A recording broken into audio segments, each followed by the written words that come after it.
No nii, tere ka minu poolt. Avaettekanne teemal uute ärimudelite otsingul ja peaks siis esindama mingit sellist avaliku sektori või riigivaadet, et mis on siis see midagi uut, mida Eesti riik on tegemas või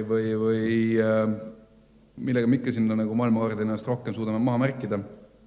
Eestil on järgmisel aastal eesistumine ja no ikka kombeks, kui latt on seatud 1,50 m peale, siis eestlased tõstavad ise lati 2,30 peale ja proovivad sellest siis üle hüpata, eks. Ja seekord ka sama siin, eks siis me oleme ikkagi e-riik ja tuleks kuidagi ikkagi nagu millegi erilisega silma paista, mistõttu kaevasime üles ühe vana idee juba, et mis oleks, kui raputaks seda Euroopa Liitu ikka korralikult, et kui tavapäraselt Euroopa Liidu eesistujariigid võtavad eelmise eesistuja käest teemad üle, natukene siis kohendavad, kõpitsevad, neid ajavad edasi ja siis annavad jälle omakorda üle järgmisele, et me peaks ikkagi midagi erilist tegema, et eestlased peaks ikkagi nagu ikka korralikult silma paistma ja nii sai otsustatud, et mis oleks, kui läheks Euroopa Liidu aluslepingute kallale. Ehk siis nende lepingute kallale, millega siis kunagi üldse Euroopa Liidul alus pandi. Et Euroopa Liidus teatavasti on 4 vabadust, ehk siis inimeste vaba liikumine, kapitali vaba liikumine, teenuste vaba liikumine ja toodete vaba liikumine. Mida iganes see tähendab. Aga põhimõtteliselt peaks olema võimalik, et sa lähed oma toodete ja teenustega suvalisse Euroopa riiki ja võistled nagu võrdne võrdsega. Me panime ühe asja juurde. Mis oleks, kui me lisaksime sinna 5. vabaduse, mille nimi on andmed. Ja ei tundugi nagu väga nagu mingi eriline nagu mõte, aga näljaks, kui see ei ole, siis nii kui me vaatame nagu kapitali või tööjõu või teenuste vaba liikumist või toodete vaba liikumist, alati põrkame selle taha, et see Euroopa Liidus tegelikult ei toimi, et kuna andmed ei liigu. Et Euroopa Liit on võimas turg, kokku võttes 500 miljonit klienti, mis teeb ta tegelikult suuremaks turuks kui näiteks Ameerika Ühendriigid. Samas, kuna on killustunud turg, 28 erinevat alamturgu, siis me ei saagi rääkida ühest suurest Euroopa Liidu turust, vaid räägime 28 erinevast väikesest turust. Ükskõik millisel turul sul lähed, sa pead pakkuma teenust vastavas keeles, vastavate nagu, ma ei tea, terms and conditions ja kõik muud, eks. Et see killustatus tegelikult tapab kogu selle suure ja võimsa initsiatiivi. Aga potentsiaali on, ja see on kõige olulisem selle presentatsiooni juures, et potentsiaali on. Miks andmed ei liigu? On väga lihtne, ehk siis me ei suuda andmeobjekte näha Euroopa Liidus samaselt, ma ei taha öelda, et võrdselt, aga samaselt, see ikkagi lihtsamad asjad. Näiteks sama isikukood, mis on kasutatav unikaalse tunnusena objekti kohta nii erasektoris kui avalikus sektoris, see on omane ainult Skandinaavia ja Baltikumi riikidele. Ehk siis näiteks Saksamaal on ka olemas isikukood, aga seda kasutatakse ainult väga kitsalt maksunduses ja tervishoius. Ehk siis see ei ole nagu kasutuses panganduses. Ehk siis näiteks see, et isik või objekt panga jaoks ei ole sama isik ja objekt riigi jaoks. Need ei ole võimalik, andmeobjekti ei ole võimalik kokku panna. Ja meil selliste pisisasja taha jääbki nagu see, et me üle Euroopa Liidu võiksime üldse nagu andmeid liigutama ja ühendama hakata universaalselt. Eestil on siin teistsugune ajalugu. Kui te mäletate, siis me olime olukorras, kus erinevad ministeeriumid, erinevad institutsioonid kõik kogusid andmeid. Et sina kui isik andsid neid andmeid nagu ühele, teisele, kolmandale ja nii edasi. Ja mingi hetkel oli tohutu innovatsioon, kui me saime aru, et ikkagi miks mina peaksin jooksma ühest ministeeriumist teise oma paberitega, et kas kuidagi nii ei saa, et kui ma olen korra juba informatsiooni riigile andnud, et siis see riik võtab selle informatsiooni nagu sealt kohast, kuhu ma andnud olen. Ehk siis mega innovatsioon, et et kas see isiku andmed, et võtki rahvastikuregistrist, et rahvastikuregistril on see informatsiooni olemas. Et ma ei peaks ühes kohas teised asjama. Ja see on viinud täna meid sellise pildini, kus statistika järgi, mida me loeme, siis kõikidest riigisisestest G2G transaktsioonidest või inimene government transaktsioonidest 98% on meil digitaalsed. või nii-öelda paberivaba. Et kui te küsite, et kas Eesti on paberivaba ühiskond, kui me loeme kõik transaktsioonid kokku, siis alla 2% on see, mis on veel paberi peal. Et ma ei tea, näiteks kui sa lähed sõjaväkke, et sa pead arstitõendi kaasa võtma ja ühesõnaga mingid sellised väiksed asjad, mis on veel tegemata. Aga iseenesest see pilv, infovahetuse pilv on väga kirv. No see on see ilusam, kuulsam pilt, me kasutame seda vähem sellepärast, et IT-inimestele see on eksitav. Meil olid Saksa CIA jõud eelmine nädal siin ja neil oli ka kohe küsimus, et miks teil see service bus seal vahel on. Ei ole, et tegelik pilt on ikkagi selline, et turvaserjad suhtlevad otse, aga küsimus nende poolt. Kuid see, et meil oli olemas XD, see, et meil oli võimelus andmeid omavahel ühendada, kuna nagu nii erasektor kui avalik sektor sai objektidest ühtemoodi aru, kasutades samasuguseid identifikaatoreid, meil ei ole mitut äriregistri koodi või meil ei ole mitut isikukoodi, meil on üks ja kogu ühiskond kasutab sama asju. See ikkagi ei pannud veel andmeid liikuma. Ehk siis, kui te vaatate seda kõverat siin aastal 2004, 2005, 2006, siis kuigi XD on olemas juba aastast vist 2001 või 2000, informatsiooni vahetus erinevate registrite vahel ei olnud aktiivne. Ehk siis isegi kui sul on olemas standardid, sul on vaja mingit jõudu või ütleme siis nagu katalüsaatorit, mis paneb, kus ma ütlen siis, sinu valemi või sinu süsteemi nagu efektiivsemalt tööle. Ja siin oli 2007 siis tutvustati sellist põhimõtet, nii-öelda once only printsiip, ehk siis on see põhimõte, et küsime kodaniku käest andmed ainult ühe korra. Et minu teada seda ei ole kuhugi seadusesse pandud, aga see on nagu põhimõttena defineeritud, et ettevõtete puhul on pandud seadusesse, aga eraisikute puhul ei ole. Ehk siis see mõte, et inimesed ei pea jooksma ministeeriumisse, et kui riik korra on juba andmesugust võtnud ja teine institutsioon vajab seda informatsiooni, siis sa pead võtma nii-öelda teise ministeeriumi käest, et sa ei tohi küsida inimese käest teist korda. Ja selle nagu printsiibi tutvustamine, mõtlen, mõnes mõttes oli see jälle nagu ka nii-öelda nagu haip, et mõtlen, me oleme püüdnud nagu seadusloomest trackida seda nagu, et kus kohas see täpselt niimoodi kirjas on, ei olegi. Et see oli nagu põhimõte, mida inimestele nagu räägiti ja mis inimestele meeldis. Ja nagu te näete, siis pärast seda hakkas ministeeriumite vaheline andmevahetus oluliselt kasvama. See näide on siin tehtud rahvastikuregistri pealt. Tegelikult seda infovahetust on nagu oluliselt mahus suurem. Aga näete, info liigub ja me küll räägime, et tiiger magab, e-riik on surnud, aga mõtlengi, 98% juhtudest enam ei tajugi, mismoodi informatsioon liigub, et see toimub kõik taustas ära ilma teie sekkumiseta. Miks ma seda kõike räägin, on see, et see, mis meie jaoks on normaalsus, on Euroopa jaoks täna täielik müstika. Ehk siis, kui me räägime sellest 5. vabadusest, kas või mingil elementaarsetel näidetel, Eestis armastati teha seda näidet, et kõik meie eestlased, kes töötavad Soomes, peavad tulema kord aastas Eestisse võtma maksuametilt tõendi väljaprinditud kujul ja templiga ja võtavad selle paberi, lähevad tagasi Soome, kus siis Soome nagu maksuametnik lööb selle uuesti süsteemi. Ehk siis 2 kõrgelt arenenud IT-mõistes riiki vahetavad informatsiooni paberi peal, et naeruväärne.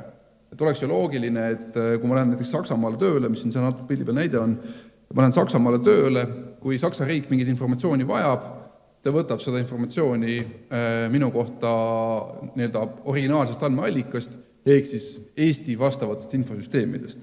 Ehk siis loogiline pilt oleks nagu midagi sellist, et nii kui ma nagu Saksa valitsuse poole või riigi institutsiooni, ükskõik millise liidumaa institutsiooni poole pöördun, et tal on mingi API Eestiga, et nad suudavad omavahel informatsiooni vahetada. Tundub ju loogiline, võiks ju nii olla. Aga see ei ole nii. Töötame selle nimel, et see tekiks. Ja võtame teistsuguse näite. Kui ma olen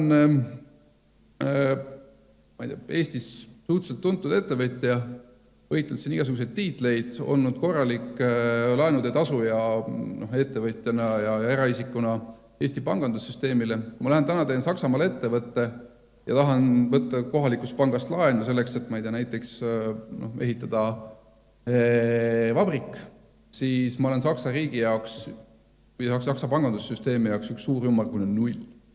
Ja minu tõenäosus headel tingimustel laenu saada on suhteliselt madal.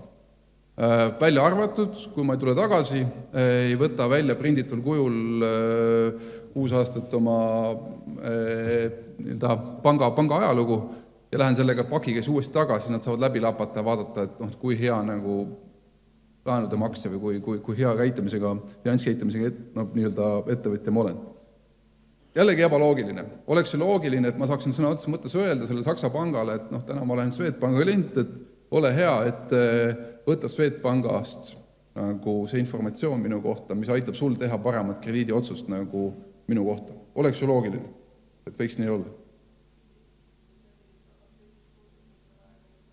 Täpselt. Ma isegi sellest ei räägi, et meil Eestis on ka nagu jätame selle näite siin isegi välja praegu, eks. Et tundub naeruväärne olukord.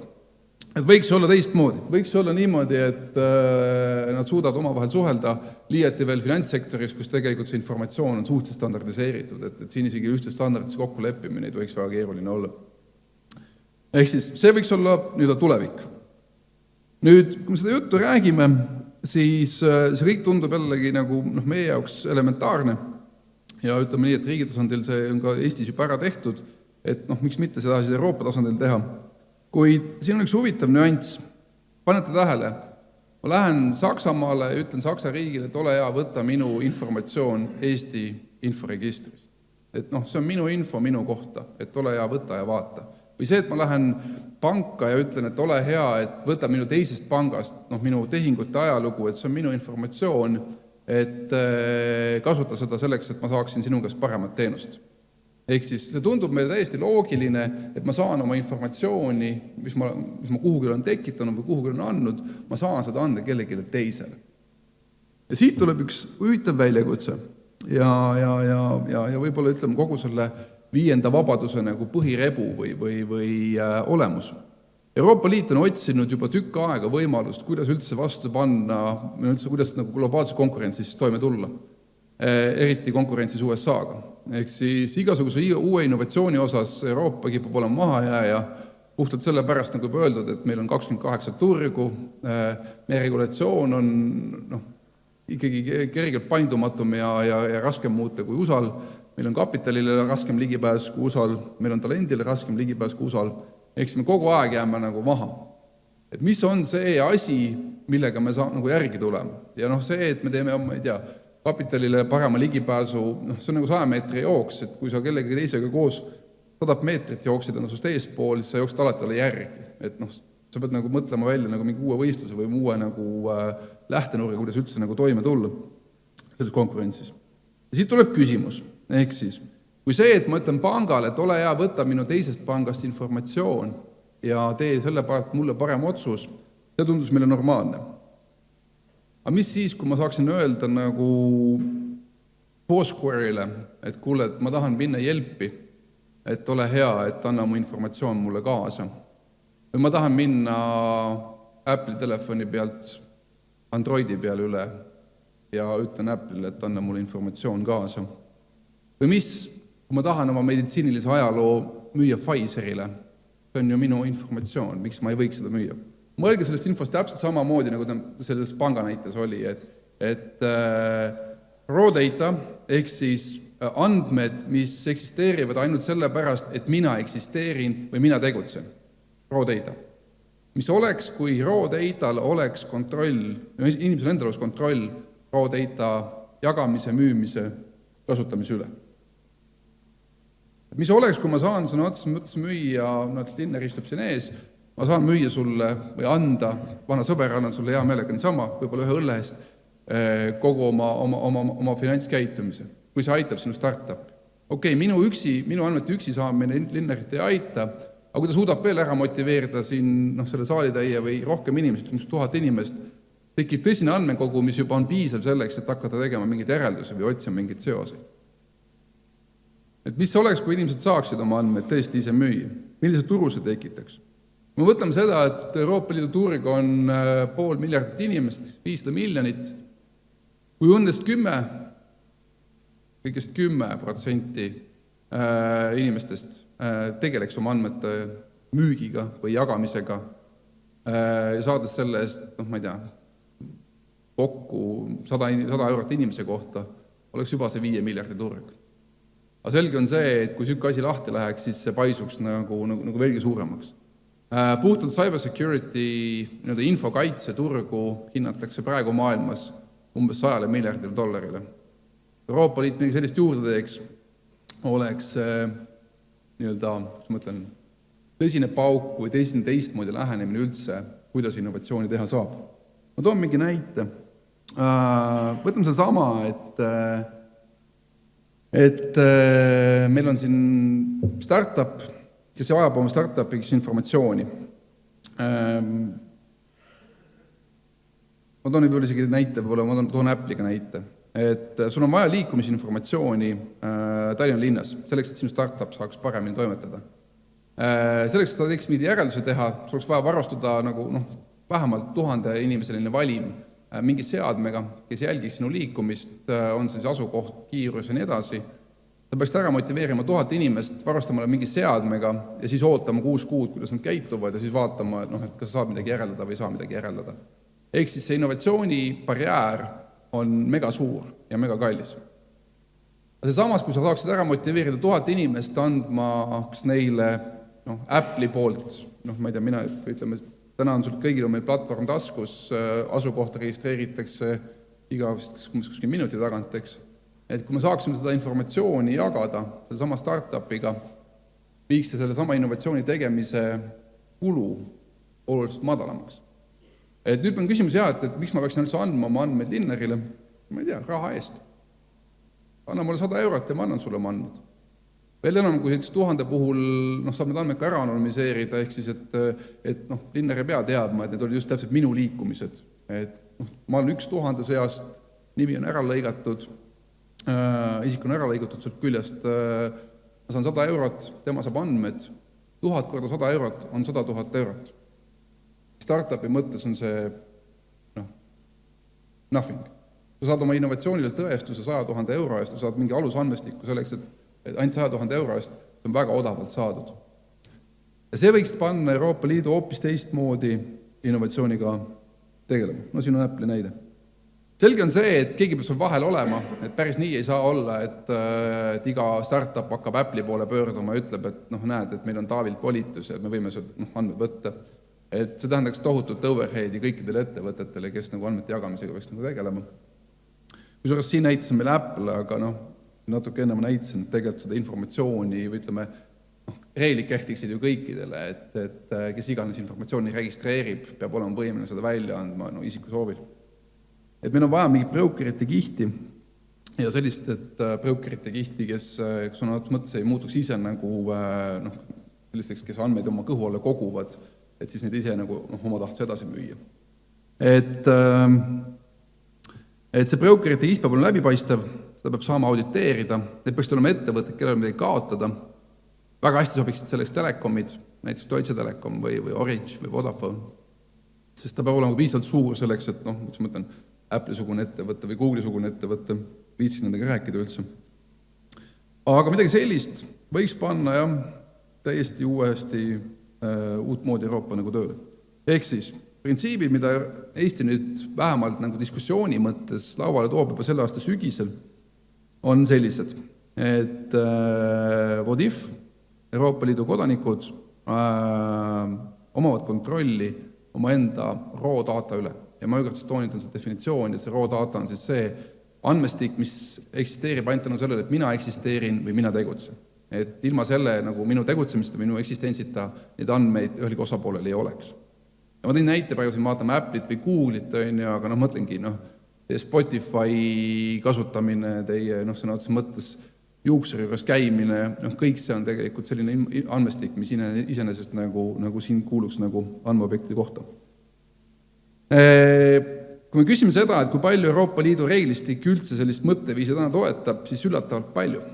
Ehk siis viimane Data Protection Act juba ütleb seda, et igal inimesel on õigus registripidajalt küsida välja, millist informatsiooni sa minu kohta kogud, mis andmeid, mis atribuute, miks sa seda informatsiooni kogud, ja sul on õigus ka seda informatsiooni välja küsida, kui te teate seda kaasust Google'i right to be forgotten, ehk siis ma võtan välja ja kustutan või muudan mingit andmestikku, mis mulle ei meeldi. Siis iseenesest selline baasõiguslik raam, sellise mõtteviisi, nagu me siin praegu arendame, loomulikult on see kõik veel oled selline nii-öelda startupi faas, selle mõtte puhul ka, et see iseenesest ei ole nagu midagi crazy't, nagu seaduse mõttes, et me ei pea hakkama tohutut protseduurikat läbi rääkima. Et see põhi on nagu olemas. Ja kui me vaatame neid hüvesid, mida see endaga kaasa tooks, mida see on nagu mitte ainult Eesti inimestele, üldse Euroopa inimestele annaks, mõnes mõttes võiks öelda, et see on nagu andmete sotsialism, ehk siis anname rahvale, andmed tagasi rahvale. Et täna te annate oma andmed ära Google Apple'ile, kelle iganes, kes müüvad need andmed edasi vastavalt oma soovile, koostada ise profiile ja müüvad reklaamimüüjatele, põhimõtteliselt ei saa midagi. Nad väidavad küll, et saate vastu nagu, selle vastu saate teenuseid, ma ei tea, nagu 900 € ma maksan niikuinii selleks eest, et seda platvormi omada. Et ma kunagi ennustasin, et aastal 2016 telefonitootjad, mitte inimesed ei maksa enam telefonitootjatele, vaid vastupidi, telefonitootjad maksavad inimestele selle eest, et nad nende platvormi kasutaksid. Ma eksisin, et seda aega pole kätte jõudnud veel. Hinnad lähevad hoopis kallimaks, tuleb välja. Et trend on hoopis valesuunaline. Aga mis see kaasa tooks endale, ongi see, et kui inimesed saaks oma andmed müüa, see on seda, et igasugust andmed koosseisu kokku panemine muutuks märgatavalt lihtsaks, innovatsiooni tegemine muutuks lihtsamaks, mis tähendab seda, et oluline osa innovatsiooni tegemisest liiguks tagasi Euroopasse või üldse liiguks Euroopa suunal. Kapital võib jätkuvalt tulla USA-st, selles mõttes see probleem, et kui innovatsioon siiapoole liigub, sest üldjuhul innovatsiooni tulemus tuleb testida samasugustes tingimustes, kus kohas andmeid koguti. Ei ole mõtet testida iseliikuvat autot Pariisis ja siis vaadata, mismoodi nende andmete pealt auto sõidab Houstonis. Et see ei ole päris sama keskkond.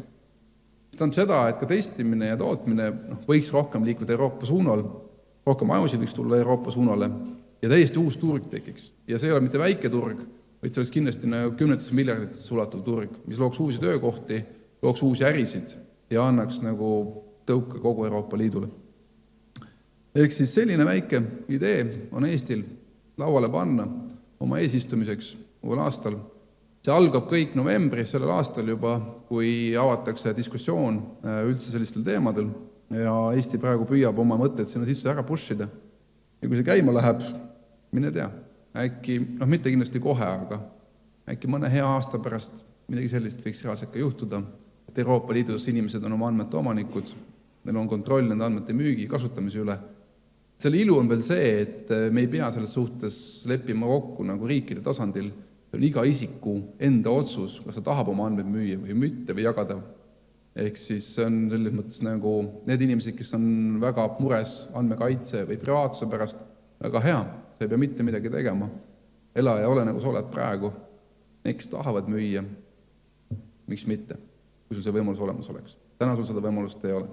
Aga kui me ütleme, et andmed on väärtus, kui me ütleme, et andmed on vara ja seda vara on vaja kaitsta, sellepärast on ka tänase konverents siin, siis miks mitte seda vara siis kasutada selleks, et võtta temast välja rohkem, kui täna võetakse. Ja kui see toob kasu veel Euroopa Liidule ja meile kõigile, ka kodanikele, mõelge, nagu maavara, mida me kõik saaksime müüa. Mis tekib, mida me saame korduvalt müüa. Et oma huvitav mõttekäik. Aitäh teile ja loodan, et teil tuleb väga tore päev. Tänan.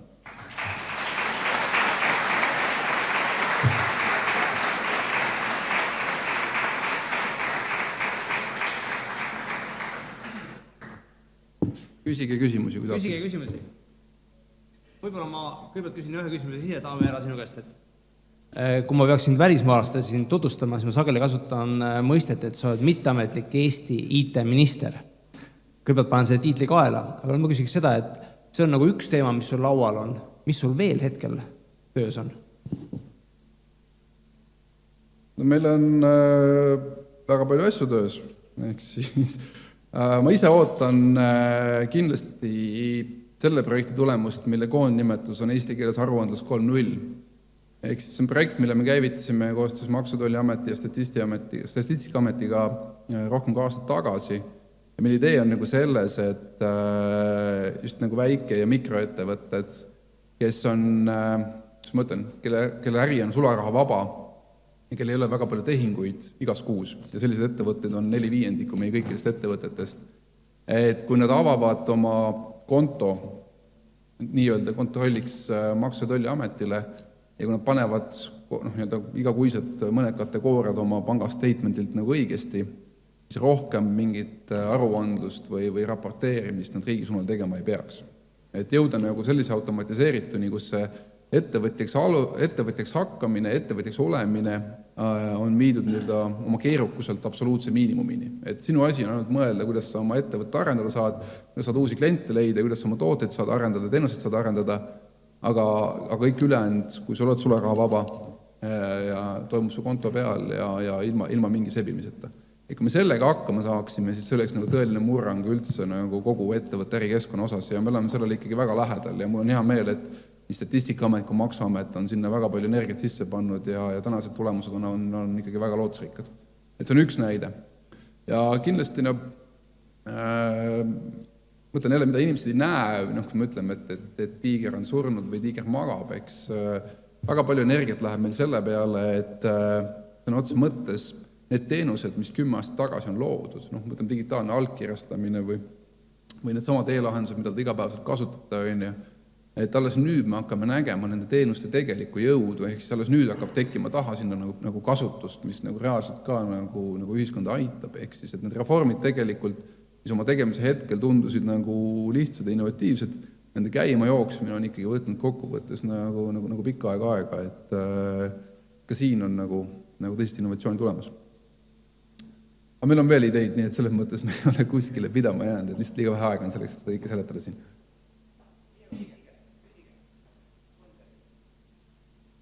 Eks hommik ka juba nagu, et liiga vara.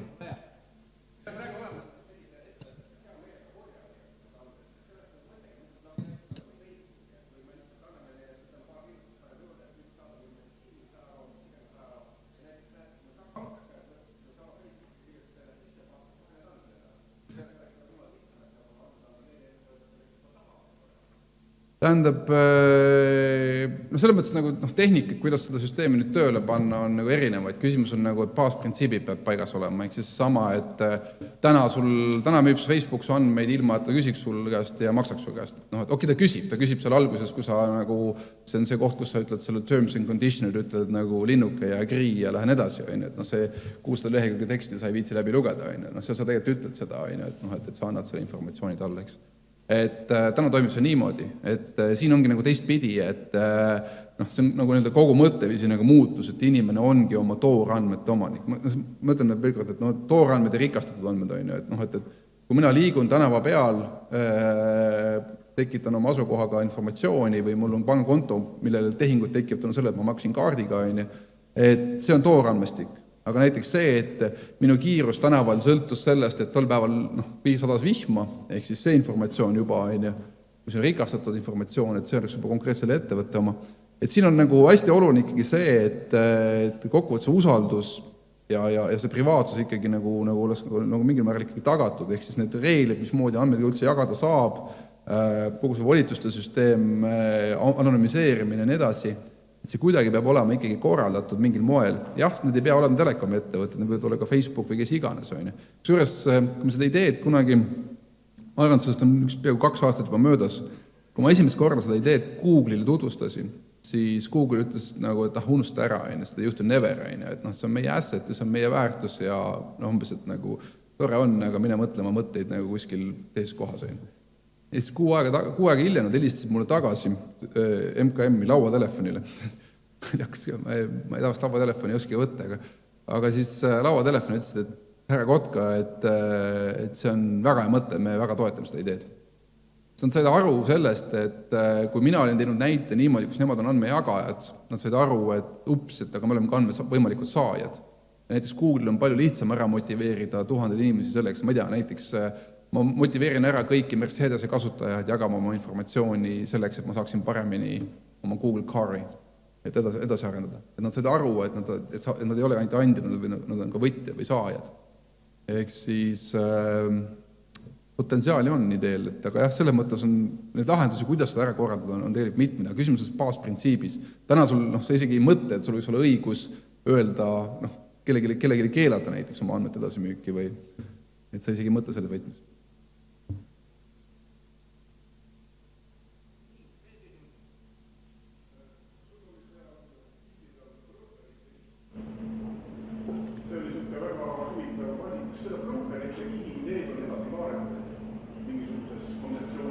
no selles mõttes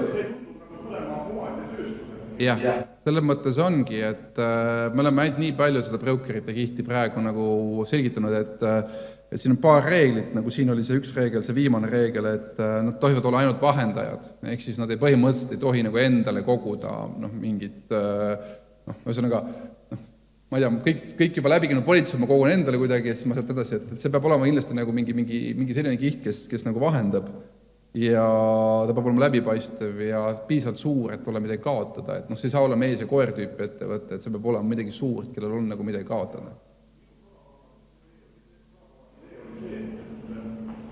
Kes analüüsiga tegid? Need brokerid või brokereid kasutab? Sa mõtled, millise analüüsiga? Sul andmed tulevad kitsuvad kokku, kes analüüsiga tegid? Ei, ütlen, et kokkuvõttes on alati ju kellegi, kes neid andmeid tahab, kes on nõus nendest maksma ja tema juba tegeleb selle analüüsiga. Ehk siis selles mõttes nagu brokerid on lihtsalt need, kes selle nii-öelda alusandmestikku kokku ajavad nagu ja ära anonymiseerivad ja teevad selle nagu nii-öelda musta töö. Kindlasti raha eest loomulikult. Aga jah, see, et näiteks 1000-liikmeline või 1000 inimeseline valim kokku saada väga lihtsalt ja kiiresti, et sellest kindlasti innovatsiooni puust kogu Euroopale.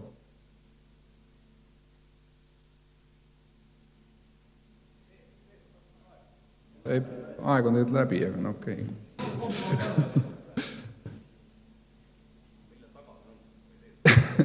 Selle taga, et me oleme eestlased ja me oleme väike rahvas, et kui sakslased oleksid sellega välja tulnud, oleks juba tehtud, aga ütleme niimoodi, et ega erilist vastuseisu ei ole, et praegu suurim vastuseisja ongi seesama Saksa autotööstus. Ehk siis nendel on see hirm, et nad jäävad informatsioonist ilma ja nad ei ole enam informatsiooni ainuomanikud. Samas, kui hakata mõtlema niimoodi, et kui me kujutame ette Mercedese infokogumit, ütleme nii, et on nagu X ja selle X-i väärtus on 1000, siis isegi kui Google hakkab motiveerima Mercedese nagu omanikke informatsiooni jagama, ta niikuinii ei jõua selle 1000-ni. Ta saab kätte võib-olla seal 3% informatsioonist heal juhul või 2% informatsioonist. Ehk siis see hirm, et keegi saab, ühesõnaga, mina tulen tootega välja, mina teen innovatsiooni ja pärast keegi võtab lihtsa vaevaga minu tehtud innovatsiooni data nagu endale üle, seda nagu ei juhtu, sellepärast, et sa niikuinii ei kunagi suuda motiveerida ära kogu seda seltskonda, kes sinu toodet ja teenust tarbib, et sa saad ainult mingi fraktsiooni, mingi väikse alamosa sellest informatsioonist tegelikult kätte. Aga see on piisav uue innovatsiooni tegemiseks, tihti. No võt, ma saan aru, et... okei veel, ei ole.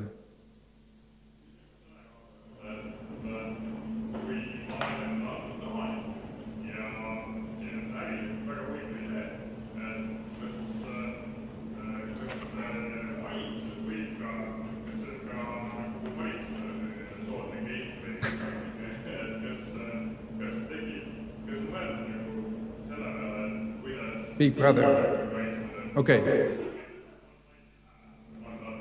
Ühesõnaga, siin on üks, selles kontseptsioonis üks hästi oluline printsiip on veel see, et need samad toorandmed asuvad ikkagi selle nii-öelda algallika juures, ehk siis ei oleks sellist asja, et tekib mingi superandmebaas, kuhu nagu siis kas sa ise või keegi kolmas nagu kokku kõik tõmbab, eks, et mis tõttu sama situatsioon nagu Eestis on ju, et meil on e-riik, meil põhimõtteliselt kõik on digitaalne nii avalikus sektoris kui erasektoris, aga isegi riigi tasandil meil ei ole olemas nagu isikud, kellel oleks täna ligipääs nagu kõikidele andmebaasidele või vähemalt suuremal osal andmebaasidele Eestist, et täna on ikkagi see regulatsioon, millistele andmetele ligi pääseb, väga selgelt nagu paigas institutsioonide kaupa ja kui sa ise ei tekita superandmebaasi ja antud juhul seda plaani ei ole, et kui sa ise superandmebaasi ei tekita, siis ei saa nagu väga, põhimõtteliselt ei ole ka võimalik seda nagu teha, et tekiks selline Big Brother efekt, et kõike saaks nagu jälgida. Aga ma olen selles mõttes nagu suhteliselt selle Big Brotheri osas või ütleme sellise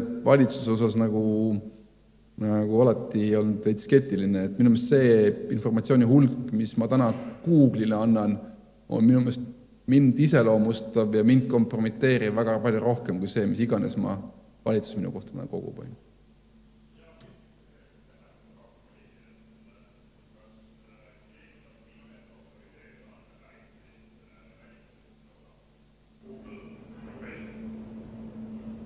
Ma ei saanud praegu nüüd aru, ma ei kuulnud seda küsimust.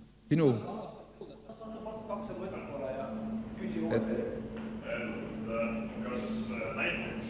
politseil on võimalik minu eest autoriseerida andmepäring Google'isse, Facebooki, mõnda muusse providerit. No antud juhul me ikkagi räägime sellest, et sa ise oled oma andmete omanik, et selles mõttes politsei nagu ei oleks õigus seda teha. Okei. Aga ma veel kord ütlen, et see on kontseptsioon, et mine tea. Äkki keeravad vindi üle. Okei, davai, tänud.